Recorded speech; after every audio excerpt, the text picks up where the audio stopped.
Today we're wrapping up our Gratefully Small series by talking about protecting your peaceful space as we head into the holidays.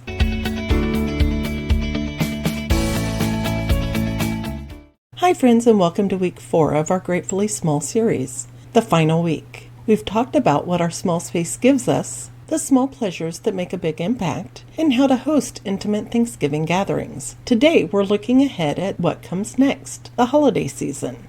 And here's the thing, the holidays can be absolutely magical, but they can also be completely overwhelming, especially when it comes to our homes. There's this pressure to decorate every surface, buy all the things, keep up with what everyone else is doing. But what if we approach the holidays differently this year? What if we let gratitude for our small space guide our choices? What if we protected the peace we've worked so hard to create instead of letting the holiday chaos take over? Today we're talking about grateful simplicity going into the holidays. How to decorate and celebrate in a way that feels joyful, not stressful. Let's dive in. The holidays can feel like a lot. The decorations, the gifts, the events, the expectations. And when you live in a small space, you feel that overwhelm even more because everything is right there in your face.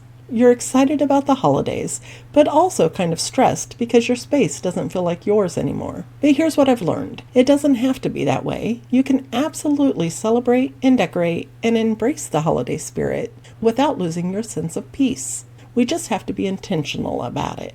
Tip number 1, gratitude as your guide. Remember back in week 1 when we talked about what our small space gives us? One of those gifts was forced intentionality. We can't just buy things and figure out where they'll go later. We have to think it through. The same principle applies to holiday decorating. Before you buy or put up any holiday decor, ask yourself, does this add to the peaceful, cozy feeling I want in my home? Or does it just add clutter? Will I enjoy looking at this every day? Or will it start to annoy me after a week? Do I have a specific place for it? Or am I just hoping it will fit somewhere? These aren't killjoy questions. They're freeing questions. They help you choose decor that actually enhances your space instead of overwhelming it. Tip 2, less is more. Here's the beautiful thing about decorating a small space. You don't need much to make an impact. Instead of trying to decorate every room, every surface, every corner, choose a few key areas. Maybe it's your entryway, your main living space, and one shelf or table. That's it. Within those areas, choose decor that's meaningful to you. Not just what's trendy or what you see everyone else doing, but things that actually make you happy. Maybe it's a string of warm lights draped along your shelving unit. Maybe it's a small arrangement of greenery on your console table. Maybe it's a beautiful wreath on your door. These simple touches say it's the holidays without screaming it. Your space still feels like your space, just with a little extra warmth and magic. Tip 3. Smart storage solutions. Now, let's talk about the practical side. Even if you're keeping holiday decor minimal, you still need somewhere to put it when the season's over. This is where those storage pieces we've talked about all month really earn their keep. Here's my strategy. Before you bring out any holiday decor, make sure you have a designated spot to store it afterwards. If you don't have room to store it, maybe you don't need it. Those ottomans, trolleys, and baskets we love, they're great for containing holiday items even when they're out. Ornaments in a pretty basket, holiday cards and extra gifts in the storage ottoman, gift wrap and bows in the trolley. Everything has a home, nothing's just scattered around. Tip 4. The gift station. If you're buying gifts for others, try to resist the urge to stockpile them around your space for weeks. I know it feels good to be organized and have everything bought early, but having wrapped gifts stacked in corners for a month takes up valuable space and mental energy. Consider a designated gift zone, maybe in your closet, maybe on a high shelf, maybe in that corner storage cabinet. Keep them contained and out of sight until you need them. And if you're receiving gifts, here's where boundaries come in. It's totally okay to tell people what you actually need and want. You can even suggest experiences over things. Tickets to something, a meal together, a class you've wanted to take. Your space, your rules. And people who care about you will appreciate the guidance. Tip 5. Setting boundaries with holiday accumulation. This one's important.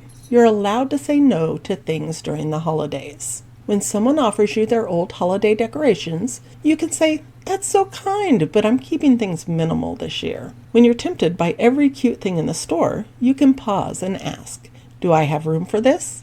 Will I actually use it? Or am I just caught up in the moment? When family wants to buy your kids 17 gifts, you can lovingly say, we're trying to keep things simple, maybe just a couple of special things. These boundaries aren't mean or ungrateful. They're you protecting the peaceful space you've worked hard to create. They're you choosing quality over quantity, meaning over stuff. And honestly, every time I've set these kind of boundaries, I've felt relieved. Not deprived, relieved. Because less stuff means less stress. Tip 6. Creating holiday traditions that fit. Here's something I love about small space living during the holidays. It forces you to get creative with traditions. Maybe instead of a huge tree, you have a small tabletop tree that sits on your console table. Maybe you hang stockings on your wall-mounted coat rack instead of a mantle you don't have. Maybe your tradition is making a special holiday drink every weekend, and you use that wood tray to serve it. Maybe it's stringing lights in one cozy corner and having movie nights there. These aren't lesser traditions because they're small. They're actually more special because they fit into your life and your space perfectly. As we wrap up November and head into December, I want you to think about what kind of holiday season you want. Do you want your space to feel festive, but still peaceful? Then keep your decor simple and meaningful. Do you want to enjoy giving gifts without the stress of accumulating tons of stuff? Then set boundaries and be thoughtful about what you bring in. Do you want to actually enjoy the season instead of spending it stressed about your space? Then let your gratitude for a small space guide your choices. You get to decide how the holidays look in your home, and choosing simplicity isn't boring or sad. It's choosing peace. It's choosing to actually be present for the moments that matter instead of being overwhelmed by stuff. We've spent this whole month celebrating small space living, what it gives us, the small pleasures that make it special, how to host meaningful gatherings, and now how to protect that peace going forward.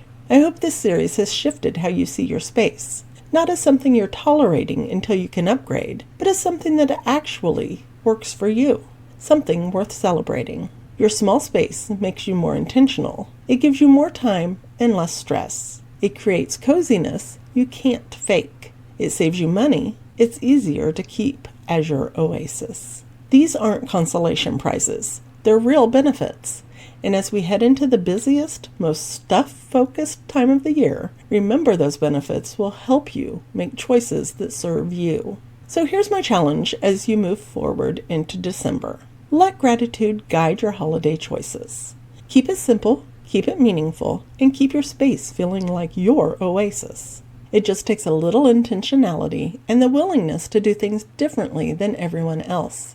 And honestly, your peaceful, simple holiday space is going to feel so good when everyone else is drowning in clutter and stress. If you need storage solutions or pieces that help you stay organized through the holidays, head over to Tiny Oasis Decor. I'll link everything I mentioned, the storage cabinets, shelving, baskets, in the description below. Plus that link to the free holiday planner that I put together for you is down there as well. Thanks for spending this whole November series with me. It's been so fun exploring what it means to be gratefully small. I'd love to know, what's one thing you're taking into the holidays from this series?